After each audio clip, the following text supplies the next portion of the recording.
Welcome to Hood Champion Boxing and Sports. Let me see something real quick before we get started. I like to make sure it's streaming and on YouTube.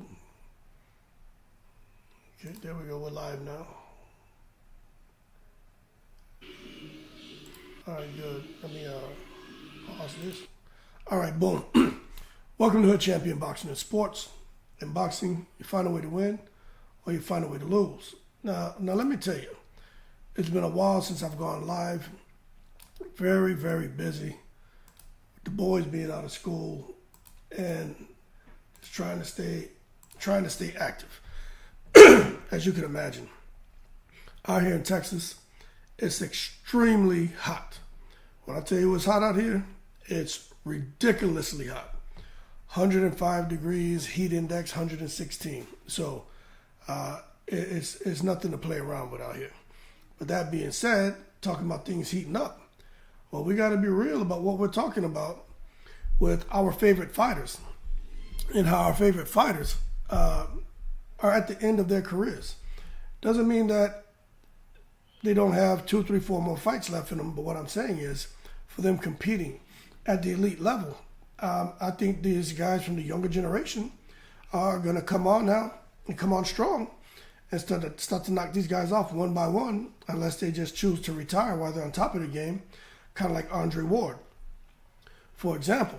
And I've been saying this for a while, but when you just take a look at what happened this weekend with Regis Prograis and Zorrilla, who could have called that Regis Prograis will be at possibly the end of his career?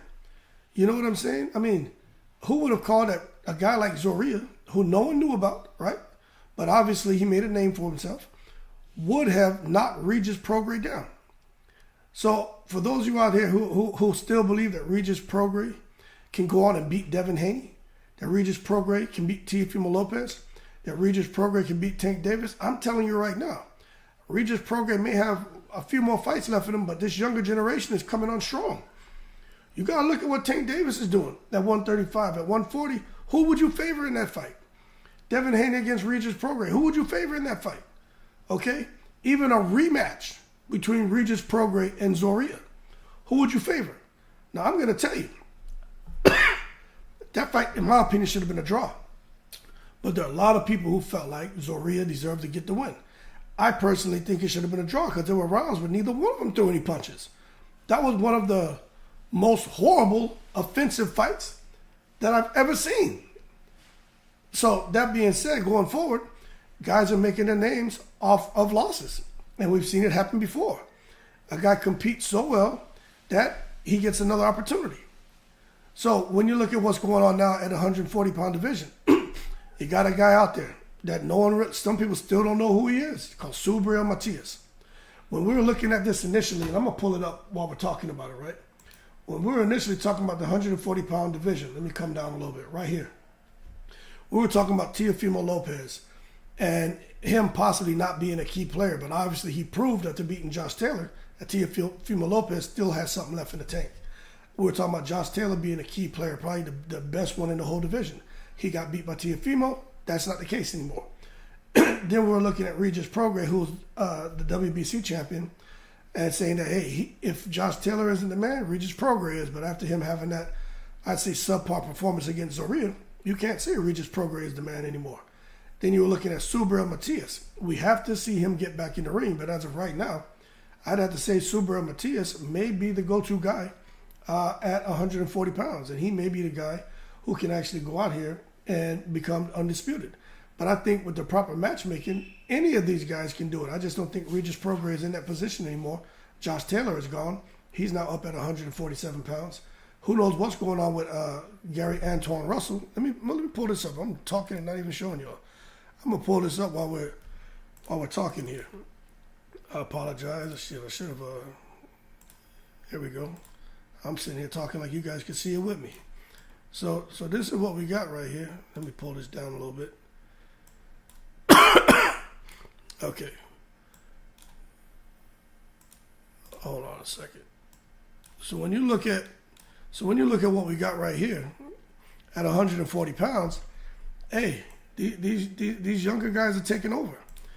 You got Matias, Catterall, Barbosa Jr., this guy Zoria just made a name for himself. And you got a couple other guys here, man, and Teofimo Lopez, you got Devin Haney, and you got guys who are going to start bubbling up, and you're going to see these guys start fading off, man. But that being said, even though you got an old-timer here in Ismael Barroso, let's be real, all right? Let's be real. For those of you who don't remember who Ismael Barroso is the guy who fought, he's the guy who fought Rolly Romero. Are you guys telling me you don't think Barroso will beat Regis Prograis? You don't think Barroso will beat Zoria? I think Ismael Barroso has a good chance against all those guys. Let's strip the emotion away from it and let's be sincere. That guy that Rolly Romero lost to, with the chin that he has, with the punching power that he has, and the IQ and the experience that he has, he would beat those guys. Ismael Barroso, as old as he is, calling him grandpa, whatever, he would beat all those guys. I really think so. And we know that he got jerked with the Rolly Romero match. We know that happened. He got jerked. But it is what it is. But that being said, Regis Prograis, Josh Taylor, those guys are fading out. This young blood is bubbling up now. Now the next thing is Nonito Donaire is still hanging around here, still trying to pick up titles and still fighting. How much longer can one of the fan favorites like Nonito Donaire, how much longer can he continue in the sport of boxing? And he's at the end of his career as well. But he's got the power in that left hand to tranquilize anybody at any given time. But that being said, those lighter divisions, I'm just not sure how much more Nonito Donaire has to give. In addition, with the way he got banged up fighting Inoue, the wear and tear, he's just not sure when it shows up. But I think he may be his own worst enemy because he's going to want to keep pushing for greatness. And I think his wife may have to get involved and just say, okay, enough is enough before we see him get, permanently damaged. And that for me would be the biggest concern. Okay? Now, coming up this weekend, I think the verdict is still out, but you're talking about Edgar Berlanga. And Edgar Berlanga getting ready to fight Quigley. Let me tell you something. I would not be surprised if Edgar Berlanga lost to Quigley. And I'm just being honest with you. I think Edgar Berlanga could lose to Quigley. Quigley can fight. Now we know Eddie Hearn just rolled the dice on on Regis Prograis and was hoping Regis Prograis would be able to make some noise at 140 pounds, paying him good money. But he's not going to make that mistake again and have Edgar Berlanga get in there and take a loss because Regis Prograis came very close to losing. So now Edgar Berlanga and Quigley, I'm telling you right now, Eddie Hearn can't afford for Berlanga to lose. But it's a tough fight because Quigley can fight. But Berlanga seems to have his trainer back, seems to be motivated, has a new team. But we're going to see. But I'm going to tell y'all right now, you can't improve your chin. You can't improve your punch resistance. And for Berlanga to be a guy who will bite an opponent, that tells me all I need to know about where he is and what he's willing to do once things don't go his way in the ring, no matter who his trainer is. But we're going to see what happens with Berlanga this weekend. I'm definitely going to be tuning in. But let me tell y'all something. The way they dangle that carrot, you got to pay attention to what's going on over there with DAZN. They dangle that carrot in front of Berlanga, right, to get the Canelo fight. They dangle that carrot in front of Regis Prograis to get that Suber and Matias fight. Regis Prograis and Matias, that fight will not happen because Matias didn't sign with Matchroom. So all that stuff about unifications and all that, that's up in flames, man. That shit's out the window. So Regis Prograis signed a good deal, getting good money, but what he was supposed to get by that third fight, a unification bout, it doesn't look like it's going to happen. Now you're talking about Berlanga supposed to be fighting Canelo. Let me tell y'all something. This Canelo Alvarez guy, I don't even know what to believe when it comes to Canelo anymore. You know what I'm saying? I don't. You guys got to tell me something about Canelo because at this point in time, I'm not sure what to say about Canelo, what to think about him. Should I give him credit? Should I not give him credit? is there any truth to all these catch weights and rehydration clauses that he had for multiple opponents that, we weren't privy to? Because there's a spreadsheet floating around. I posted it like a few months back. But I'm just, hey, what's up, Demo Crypto? Appreciate you joining the chat. But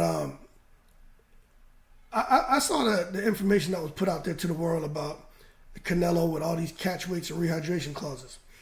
But so I don't know how to take all that anymore, because I was really thinking that Canelo was out here fighting guys at whatever the contracted weight was, no rehydration clause, and just getting there and, dominating them. But if there's some truth to it, and I'm going to take it with a grain of salt, that Rocky Fielding and other opponents had rehydration clauses, you know what I'm saying? Then it kind of takes away from Canelo's wins, in my opinion, because that means that he made sure, as the A side, he had all the advantages in the world. And I'm not knocking him for that, because I understand boxing is a business. But for me as a boxing fan, I want to be able to say, Canelo came out here. He was a smaller guy that moved up. He gave those guys whatever they wanted. It's kind of like when Floyd Mayweather fought De La Hoya. I want you comfortable, Oscar. Whatever weight you want, whatever gloves you want, the ring size, everything. No rehydration clause. And Floyd beat Oscar. And there was no excuses. There were no excuses in that fight. Excuse me. Because if Floyd had made sure there were rehydration clauses and catch weights, you better believe Oscar would be talking about that till this day. But he didn't do that. But that just shows you that there aren't many fighters that are cut from that cloth anymore. So with Edgar Berlanga, I honestly don't think he's going to get a shot at Canelo. Because Canelo right now, he went up trying to fight Badou Jack. And, it's come out. We know a couple years ago, Badou Jack initially said he would fight Canelo at, I think it was like, cruiser, at a cruiserweight, like 180 pounds catch weight or something like that. But now he doesn't want to do it, Badou Jack. And I'm going to tell you this. There's a lot that's changed with Badou Jack since a few years ago where he said he would fight Canelo at a catch weight, right? You know what's changed with Badou Jack? Is one, he's gone up in weight, so obviously he's getting older. Metabolism probably slowed down. Harder to get the weight off, okay? So for him to say he's going to come down and fight at 180 and can't go over 200 pounds, that's just something that his body probably can't do, all right? So that's the first thing. The second thing is Badou Jack is signed to Skills Challenge Promotions. He signed over there to them guys in Saudi Arabia. Badou Jack's not worried about it. Before, he was probably looking at the money. How much money he would make fighting Canelo. Remember, a few years ago, everybody wanted to fight Canelo because of the amount of money that Canelo generated and the handsome payday they would receive. But when you look at it now, Badou Jack's not worried about making $15 million. Badou Jack fighting out there for Skills Challenge Promotion as the champion, cruiserweight WBC champion, fighting for Skills Challenge Promotion. They're probably paying Badou Jack $20-25 million to come out there and fight. Remember, Badou Jack is also Muslim. He's been attached to Daniel Kinahan and Amir Abdallah. And Badou Jack has fought in Saudi Arabia before. And he has a very close relationship with a lot of those key decision makers and people in the leadership in the Kingdom of Saudi Arabia. See, these are things that a lot of people don't know about Badou Jack. There's some depth to him. And there's a reason why Badou Jack has made the decisions he's made. You know what I'm saying? What's going on, Young Elder? Young Elder says, Haney taking over, right? And man, I gotta be honest with you. I think Haney's taking over, man. I think Haney has the potential to take over. And you know what's so funny about it? Haney has a potential. Tank and Teofimo and Shakur Stevenson. All of those guys at 140, just depending on how you match them up. Them guys could easily win titles, become undisputed, and if they're getting the opportunities and other people aren't, they could definitely be unified, but before the end of this year. Demo Crypto says this is my crypto channel. I usually come in on my gaming channel. Okay, that's cool, man. I appreciate it, man. I just appreciate your support. You know what I'm saying? But for Devin Haney, we just got to be real with his jab and boxing ability and his ability to counterpunch and set traps and his work rate. Let's be honest here, man. It's going to be hard for somebody. Regis Prograis definitely won't beat him. Rolly Romero, he has a puncher's chance, but I don't think Rolly Romero beats him. We got to see what Subra Matias brings to the table, but I think Devin Haney, man, at this point in time, I think he beats Romero. I think he beats Prograis. We got to see about Matias. He just has the big left hand because he's naturally left-handed. I think he'll beat Matias. And Teofimo Lopez, I think he'll beat Teofimo Lopez. But I'm just being honest with you. Styles make fights, and Devin Haney has proven. Still a little questionable about his chin, you know what I'm saying? But I don't know. I just have to give Devin Haney credit. I have to give Teofimo credit. They deserve a whole lot of credit, man. And even Tank Davis, a whole lot of credit. When you watch what happened this weekend with Regis and struggling with a taller opponent, he was basically shadow boxing. If you guys watched that fight, Regis Prograis looked like he was shadow boxing the whole fight. He wasn't hitting anything. He was just throwing punches in the air, like no intentions on landing most of his shots. Not sure if he was just throwing away shots to try to set up the big left hand, but I was watching it and what I saw were two scared fighters. Devin Haney's not going to do that. Devin Haney's gonna sit in that pocket, time you, get his shots off, roll out of there, tie you up, and I think if Regis Prograis knew how to kind of bang and tie you up and turn the opponent, I think Regis Prograis would have had a lot more success. But what I'll tell you is, a lot of people need to keep in mind that Regis Prograis, he didn't start fighting till he was damn near 20 years old. I think like 18, 19, when Regis Prograis took up boxing.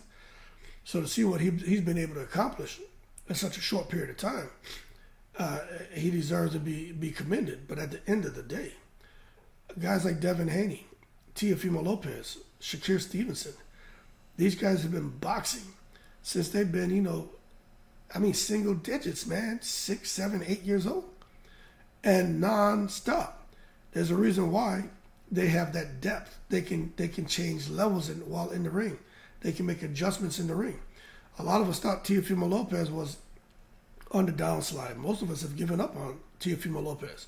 But then he comes back and shows you that, hey, I'm still here, and he did some amazing stuff in there with Josh Taylor. Doesn't matter if Josh Taylor stayed at 140 too long. The bottom line is Teofimo got the win, just like Lomachenko and Haney. Doesn't matter if Lomachenko is really a 126-pounder, but Haney got the win. Okay, so we just have to give those guys credit. But going forward now, this next generation, I'm telling you, they got some killers, and we're about to see that next generation banging out right now with David Benavidez and David Morrell. Talk about an entertaining fight. But what I can't understand, I just can't understand why Canelo won't fight David Benavidez.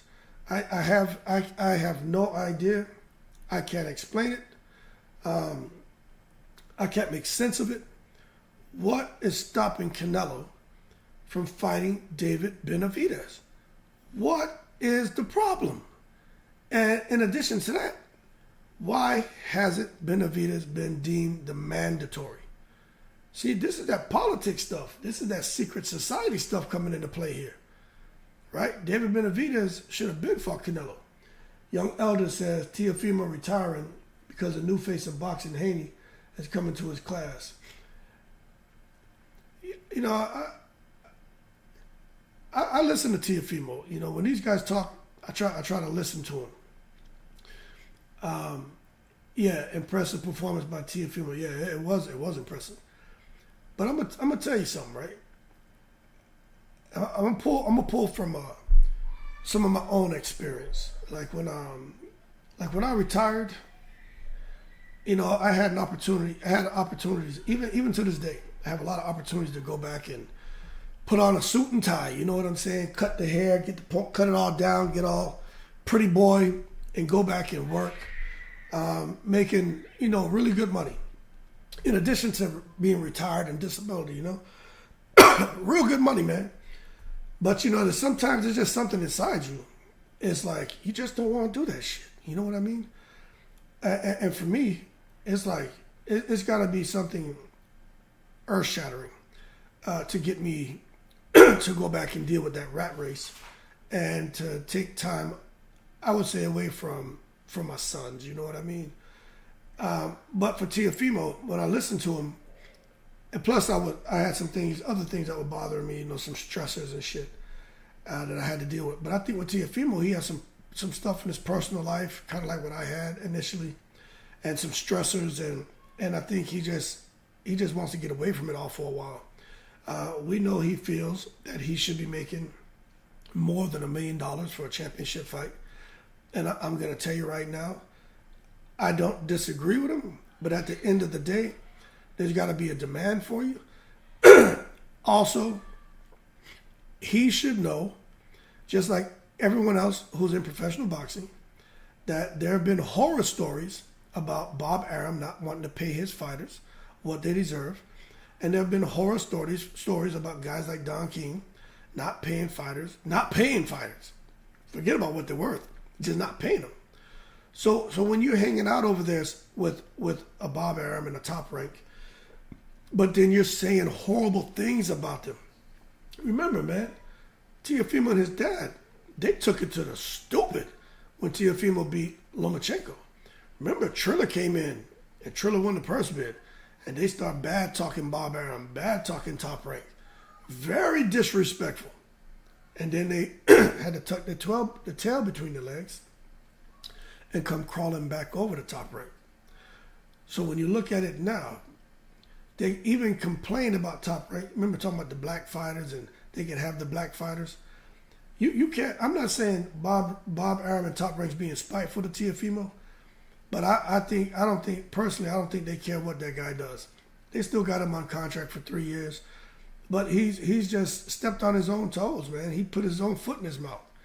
When you look at it, Teofimo, did he deserve that shot at Josh Taylor?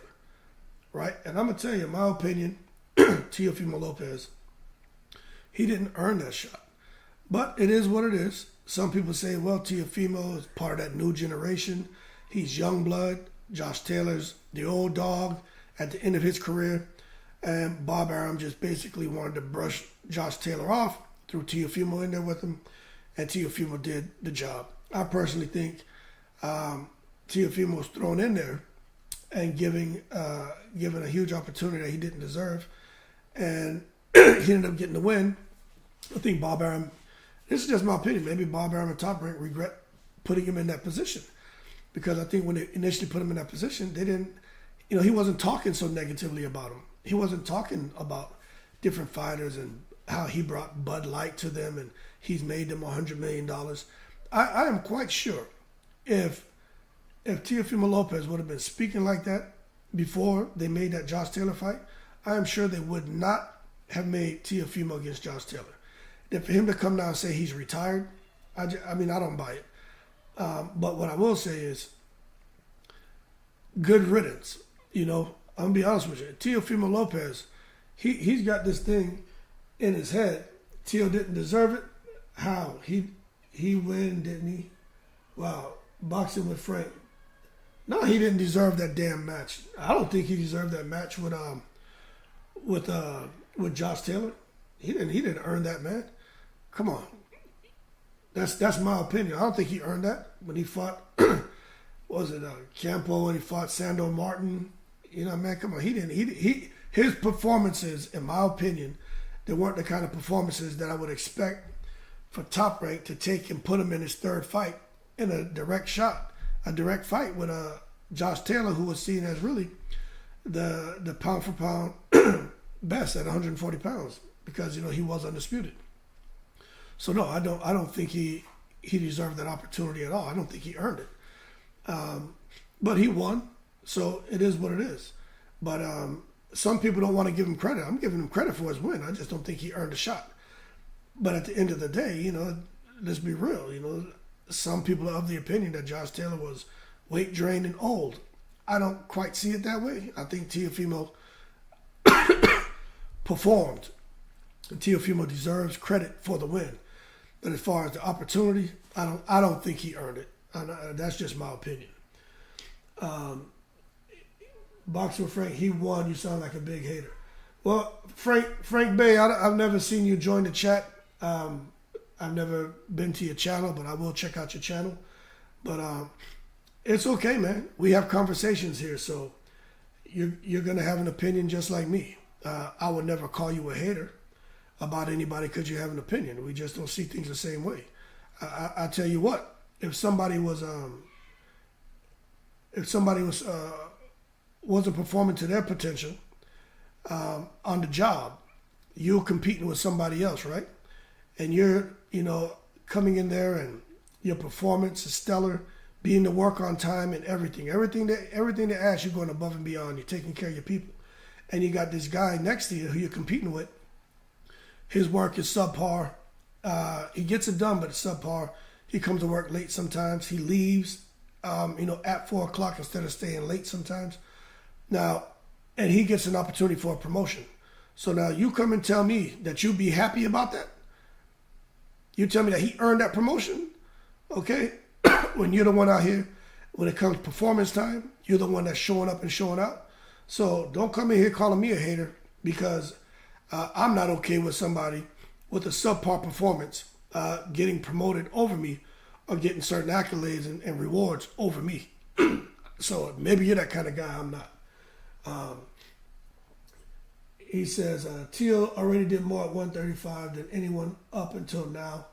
And now he just beat the man. That's haterade take as well. I don't know what the hell this haterade take as well. I don't know what haterade is. You got, I'm not one of these young guys, man, to talk with all that bullshit slang. You got to explain that to me. I don't know what haterade is.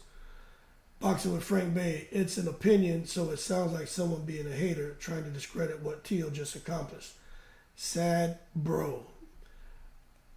Yeah, everyone's going to have an opinion. But as far as Teal and what he did at 135, what did he do at 135? What did he do at 135 that was so special? Right? You know what I'm saying? What did he do? He beat Lomachenko? What did he do? Look, man, the 3-for-1 deal is real. The 4-for-1 deal is real in boxing. How many of these fighters are actually fighting if there's 4 belts, how many fighters right these days are going out there like Jermell Charlo and have to go out there and clip fighter after fighter after fighter to collect all the titles? Did Teofimo Lopez do that? Don't get me wrong. He beat Comey. You know what I'm saying? Got to give him credit for that. He beat Lomachenko. Got himself a little 3-for-1 deal, okay? In addition to his little belt. So you got to give Teofimo credit, but at the end of the day, he goes now at 135, and he got tranquilized by Kambosos, right? So knock it off. So let's knock it off. If anything, I'm telling you, I think Teofimo Lopez is a good fighter. All I said is I don't think he earned his shot at Josh Taylor, not at 140, and especially coming off of getting tranquilized by Kambosos. So I don't want to hear this thing about his heart was about to explode, right? Just forget about all that. And then coming up to 140 and having a lackluster performance in 2 of his fights. And then to come out there now and beat Josh. He didn't earn him, but he got in there with Josh Taylor, and he did the business. I just said it. You're hearing what you want to hear. But I'm not trying to force you to see things my way. We're just having a conversation, just like I'm not going to see things your way. You know what I'm saying? If we agree, we agree. If we don't, we don't. It says Jermell lost the first Castaño fight. How did he lose the first Castaño fight? That's all I'm saying. How did he lose the Castaño fight? He didn't lose the Castaño fight. See, there you go. Now, you talking about hater and haterade or whatever the hell the haterade is. I don't know what that shit means, but you see this about Jermell lost. He didn't lose no damn fight as far as I'm aware of. And then you say he also lost on the way up to Harrison, so Charla got lucky. Look, man, I think a lot of us have an opinion on Charlo and Harrison. But I'm going to tell you right now, Charlo didn't lose that first Harrison fight. Now, that's my opinion. And that second Harrison fight, well, we saw what happened. So it is what it is.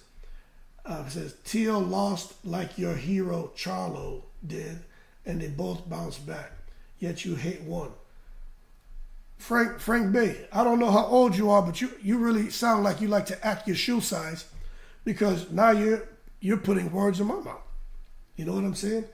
I don't know where you get this idea that I have a hero. Let me tell you something, rocket scientists. I have my two favorite fighters, Zab Judah and Chris Bird.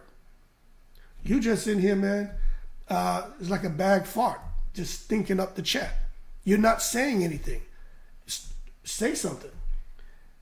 Teal lost like your hero Charlo did, and both bounced back. Yet you hate one. I don't hate anybody. You know, that's you saying that. You sound like you have some hate in you, man. Quit acting your shoe size. Boxing with Frank Bay. Now you got and then you say Charla instead of Charlo, making it feminine. Ducking the zoo smoke, and we all know. Now oh Lord have mercy. So now this is why it's fun to have people like you get into the chat, and I am going to check out your channel if you actually have a channel, right? Now, yeah, he beat Harrison in that first fight, man. Get out of here. He beat Harrison in that first fight, man. That was a robbery. You know what I'm saying? Like, that was a robbery. Castaño and Charlo, that shit wasn't over. That wasn't a robbery. So y'all could kill the noise with that. It was a close fight that could have gone either way. Harrison and Charlo wasn't that close, but hey, the judges saw it how they saw it. But that's just my opinion. But you definitely taking it to the stupid right now, talking about Jermell Charlo as ducking Tim Tszyu. How do you arrive at that conclusion that Jermell Charlo is ducking Tim Tszyu? How are you arriving at that conclusion? That's what I want to know. Jermell Charlo, out of all the boxers at 154 pounds, how would you sit there now and conclude Jermell Charlo is ducking Tim Tszyu? Now, I will say this about Tim Tszyu. I didn't think nothing about him until I saw him fight here in the States. First round, he got tranquilized. He came back, got the knockout. That was great. Then he goes now. Him and Jermell supposed to fight. Jermell, whatever with his hand, he broke it or whatever happened, right? Only the fly on the wall knows what happens with these boxers. I don't know, and you, Frank Bay, you sure as hell don't know. You know what I'm saying? But Tim Tszyu goes, he fights Harrison. They fight in a damn matchbox. And I personally believe, and this is my opinion, from listening to Harrison, how he was thanking Tim Tszyu so much and laughing and being jovial and trying to hug him. And Tony Harrison had a fight lined up. He decided to take the Tim Tszyu fight. Tony Harrison wasn't even going to make $250,000. He goes to fight Tim Tszyu. Tony Harrison made close to $2 million for that fight. He went out there. Since when have you seen Tony Harrison look the way he looked against Tim Tszyu? Now, don't get me wrong. He didn't have a big ring where he could dance around and box and use his ring generalship.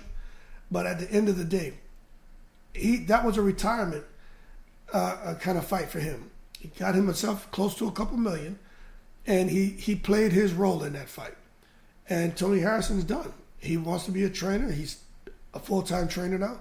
Tony Harrison sailed off into the sunset, man, with a career one of his career high paydays fighting Tim Tszyu. Tim Tszyu comes now and he fights Ocampo. I gave Ocampo more of a chance in that fight. But what I do believe is when it comes to Tim Tszyu, I believe Tim Tszyu has something special about him. Do I think he beats Jermell Charlo? I don't know. But I think that fight's interesting more than ever now. Because Jermell Charlo is coming off of inactivity, an injury, right? Something to his hand, broke his hand. And Tim Tszyu has been out here plugging away. So his profile has continued to grow. His platform has grown. Whereas before, not many people, and I'm going to say people, but boxing fans, really knew much about Tim Tszyu. Everyone knows about Tim Tszyu now. So what you're going to have when him and Charlo meet is going to be a huge amount of interest surrounding that fight. what is Charlo going to do? Is Tim Tszyu going to be able to knock him out like he did Harrison and Ocampo? Because just like you talked about Castaño, right? You talked about Castaño. Castaño was able to hurt Jermell Charlo. And with Tim Tszyu, just like I've said before, Charlo can't afford to let Tim Tszyu hit him with any of those shots like what Castaño hit him with. I just think Tim Tszyu has the kind of power to where he could hurt or knock out Charlo. Because if he's knocking everybody else out, Charlo can get it too. All right? So let's see what old Frank Bay has to say here. He said, okay, if Charlo beat Harrison, then Tio got robbed against Camboso. Hey, if that's your opinion, but Tio didn't get robbed against Camboso, but everybody has an opinion. Charlo's about to get stripped because he keeps faking injuries. I guess you and that fly on the wall have a good relationship because I haven't heard anything about any fake injuries. And he says, oh, now you got all the excuses for Harrison now, talking about fighting in a matchbox, and now the real Harrison didn't show up. Excuses for everything. This is pathetic. Yeah, you just mad because I don't agree with your opinion. And he says, oh, blame the inactivity now. You're stacking the excuses for Charlo. No, we're talking facts right now. He's inactive. And for him to come off of an injury and not having a fight, when Tim Tszyu's had, 2 fights?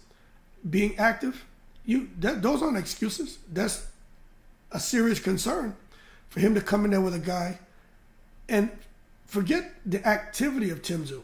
Forget the power of Tim Tszyu. The confidence of Tim Tszyu. Confidence alone can win a fight. I'm going to tell you that. Demo Crypto, Frank taking it to the stupid. Yeah, Frank, boxing with Frank Bay, right? I'm going to go and check out your channel, but I can tell you, in my opinion right now, man, you're dangerous because, my man, you have not added to the conversation. You're just out here basically, man, taking it to the stupid and just, being annoying. But it's cool because, I welcome all conversations, but you have not yet said anything factual. You're just out here complaining, basically. You're just making excuses. Nah, bro, just making up excuses. And you can tell by the discrediting of Tio. Come on and get cooked. I don't get cooked. You see, I keep telling y'all young guys, I don't know what the hell that means. Come on and get cooked. Who got cooked? What do you mean cooked? What does that mean? Nah, you just selling lies and propaganda. And this is entertaining to me to have a guy like boxing with Frank Bay. Because Frank Bay, I have no idea what the hell you're talking about, champ. But I will come on. I'm talking about propaganda. What propaganda? What propaganda? What agenda do I have? We're talking boxing, man. But you haven't said anything. I'm sitting here waiting for you to talk facts. I'm sitting here talking facts. We're talking about the inactivity. We're talking about the real chance of Jermell struggling with a guy like Tim Tszyu. Now, I'm going to tell you this, and Cool Breeze, he wants to argue. Yeah, he's just making noise. The fact is this, right? Before Jermell Charlo injured his hand, let me tell you something. No one in the world gave Tim Tszyu a chance in hell to even go around with Jermell Charlo. No one. Right? Even when you hear people now who are saying, man, Tim Tszyu has a chance. When you hear them talk, and I'm not talking about guys like Frank Bay, because Frank Bay has said nothing. I'm talking about the Sean Porters. I'm talking about the Terrence Crawfords. Right? I'm talking about these boxers out here at an elite level. When you listen to them talk about Tim Tszyu now, they all said before the Harrison fight and this Ocampo fight, when Jermell Charlo was coming off the Castaño win, they felt like there was nowhere in the world Tim Tszyu was ready for Charlo, but they feel Tim Tszyu now is ready. He's got the momentum. He's showing that he has power. He's gotten better over both fights. And the one thing, which I just mentioned, is the confidence. That confidence that Tim Tszyu has. But, to come and sit here and say it's it's excuses talking about something factual like Jamel Charlo being inactive due to an injury. I don't see how I'm taking anything away from Tszyu. I said he's a threat. He's a real threat. Tim Tszyu is a threat. He's a threat to anybody that he fights. Simple. I mean, it's like Rolly Romero. Rolly Romero is a threat to anyone he fights. Matter of fact, I'm gonna compare Tim Tszyu to Rolly Romero. Compare them, same thing. Tim Tszyu hasn't shown me anything too impressive with head movement, with footwork, right? Fighting on the inside, fighting at mid-range, fighting on the outside. He hasn't shown me anything with catching, countering, slipping, countering, stepping around, banging to the body, coming up to the head, doubling up the right hand. He hasn't shown me anything. Feints, nothing. He's just a strong guy who happened to have two opponents in front of him. He did the business. They fought in a damn matchbox. And it is what it is. He's got power. Rolly Romero has power too. Rolly Romero has a title. So don't come out here unless you're going to say something factual about Tim Tszyu. Now, the things we just talked about, Jamel Charlo can do all that. He's proven he can fight on the inside. He can fight off the ropes. He has impeccable footwork. His ring generalship is amazing. Yeah. All those things matter. His IQ. Tim Tszyu, when it comes to those categories that we just mentioned, right? There's no comparison. Even with the Tim Tszyu who just fought Ocampo, although it was it wasn't even a whole round. Even when he fought Harrison, there's no comparison between Tim Tszyu skill-wise and Jamel Charlo. That's complete madness. Boxing with Frank says, Tszyu was always ready. Man, you must be from Australia. You must be from Australia. You gotta be from Australia. He says, let me see what he says. Tszyu was always ready. He was number one man though. Fought a title limiter and eliminated. Now Charlo's out. They doing their best to protect Charlo. Cause you crazy. This dude is a clown. He just said Tszyu is Rolly Romero. Okay, bro. You going low as you can now. No, I'm not. What I'm telling you is a fact. Rolly Romero has the big, right hand. He's got power. Left hook, he's got power. Tim Tszyu, he's got a right hand and a left hook. He's got power. Who's got footwork? Tim Tszyu doesn't have no damn footwork. Neither does Rolly. Who has head movement? Tim Tszyu doesn't have head movement. Neither does Rolly. Who's catching, countering? Who's slipping punches? Who's fighting on the inside? Tim Tszyu's not doing it. Neither does Rolly. Who's fighting at mid-range? Neither one. Who fights on the outside? So it's perfectly fine to draw a correlation between Tim Tszyu and Rolly Romero. What's gotten them so far in boxing is their power. And with Tim Tszyu in particular, his last name. Okay? Simple. Right? These aren't, we're not making things up. It's a fact. All right? So boxing with Frank May, I'm going to assume you're from Australia. And I enjoy Australia. I was actually out there on business a couple times, and I enjoyed it. Mercedes Love says, I'm late to the party, but when Tank fought Barrios at 140, he knocked Barrios all the way across the ring in that second knockdown. Tank was super strong at 140. I think he beat Devin and Tio. Hey, Mercedes Love, I'm going to tell you right now, hard to go against Tank Davis. And I'm just being honest with you. I did a video where I spoke very highly of Tank Davis. I spoke very highly of Teofimo Lopez and Devin Haney. And as far as their chances, I'm going to 140 and beating almost everybody up there. I'm talking about guys coming from 135 to 140. I said those three could get up there and probably beat all the elite at 140 from what we're seeing, right? And that's why I said there's a huge transition about to take place with this younger generation and the guys who've been hanging around for a while that we've grown to love and see in the ring.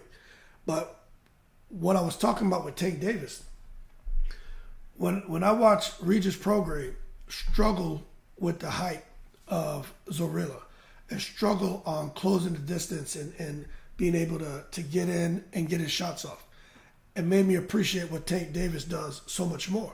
Because Tank Davis is, always there's a height difference. He always handicapped in that area. But Tank finds a way to get even smaller than he is and use that to his advantage to get on the inside and underneath his opponent's punches. And then he explodes with that same big left hand, just like Regis Prograis has it. But Regis Prograis, he does not know how to get even smaller and get underneath his opponent's punches, close the distance, and explode. And the reason he doesn't know that, in my opinion, is because Regis Prograis, he didn't start boxing until he was like, I don't know, was it 18, 19, 17, 18, 19 years old? So I just think with him, it's just some more experience, because when he was in the corner, I was surprised that my friend Mills told me, right? I apologize for that, man. But boy, Mills pointed it out too, that he was talking to his corner and they were lost. And they were trying to figure out, I'll check it out in a second. They were trying to figure out what to do. He didn't know what to do. He was lost. And like Devin Haney seemed a little bit lost in a couple of rounds fighting Lomachenko. And Teofimo Lopez, when he was fighting Kambosos, he was in the corner looking for advice, and his dad was just telling him basically go kick his butt. So to see Regis Prograis doing that, especially when I think most of us kind of saw him as the top dog at 140 after Josh Taylor got clipped, I think now it's more like, okay, Regis has a whole lot of learning that he still needs to do. Freebase says, Stank beat a weight drain Barrios for a Burger King belt. Duded be capping for this fraud. What? I'm going to read that again. Boxing with Frank Bay. Stank beat a weight drain Barrios for a Burger King belt. Duded be capping for this fraud. But man, you got to speak English. I have no idea what the hell you're trying to say. You got to remember, man, we from different worlds, champ. Different eras. I don't speak all that slang and all that young boy talk. Proper grammar, man, because I don't know what the hell duded be capping for this fraud. I have no idea what you're trying to say. So Regis makes Davina Henke a pack. You're actually making an effort to sound stupid, Stank Davis would never meet up and fight Regis. It's ridiculous combo. They won't even fight each other. Typical. Regis is young elder, of course, man. Regis is we gotta wait and see what happens. You know what I'm saying? Maybe Regis has a couple more fights in him, but I was surprised at Regis at his performance. I'm gonna be honest with you. I was really, really shocked at his performance, and I'm not sure what else he can do, because when you come here and you take a look at 140 pounds, and Regis Prograis, where they had him at the number 2, man. I mean, really, this number 1 and number 2, this hasn't been updated since like 16 June, but really, this number 1 and number 2 could easily be, Devin Haney and Tank if they chose. I don't think Ramirez, Catterall, I don't know, but I just don't think these guys can mess with these guys from this lower weight class right here. Devin Haney, Davis, Pitbull Cruz might be a little small, but he's so explosive. He gets underneath the shots. We got to see how Ryan Garcia does at 140. Shakur Stevenson is, filling into 135. He said he won't go to 140, not yet. He feels like those guys are a little too big for him. Frank Martin is definitely a problem at 135. Could probably go to 140, make some noise. Then you got Kambosos Jr. still floating around. Zepeda, Hughes. Then you got Marataya. But nonetheless, when you look at the champions, look, Devin Haney is the man. He's the man. It is what it is. And Tank Davis. So, again, coming back and understanding what we're dealing with here at 140, I could easily see Devin Haney. I mean, when you talk about the guys in these sanctioning bodies, let's look at the WBO. You got Barbosa and Ramirez. I think Devin Haney would beat both of those guys. In the IBF, the number 1 and 2 are vacant, but then you got Ergashev and Ramirez, 3 and 4. I think Tank and Devin Haney, and maybe even what's his name, Ryan Garcia may clip those guys. Then for the WBC, Sando Martin, and maybe a tougher fight because he's more of a boxer. than Gary Antoine Russell. Who knows when he's going to return to the ring.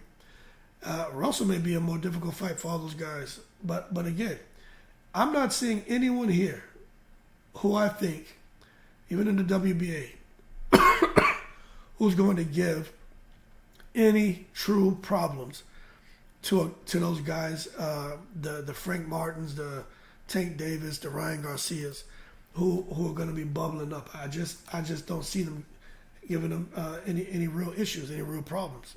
That's just me. But talking about problems, right? When it comes to boxing, when it comes to the secret society, because y'all know I'm always talking about the secret society, right? Y'all see what's going on over there in Saudi Arabia right now? Y'all understand what's taking place in Saudi?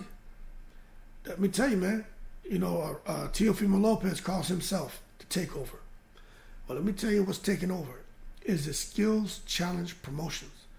Amir Abdallah, Prince Khalid, Kingdom of Saudi Arabia.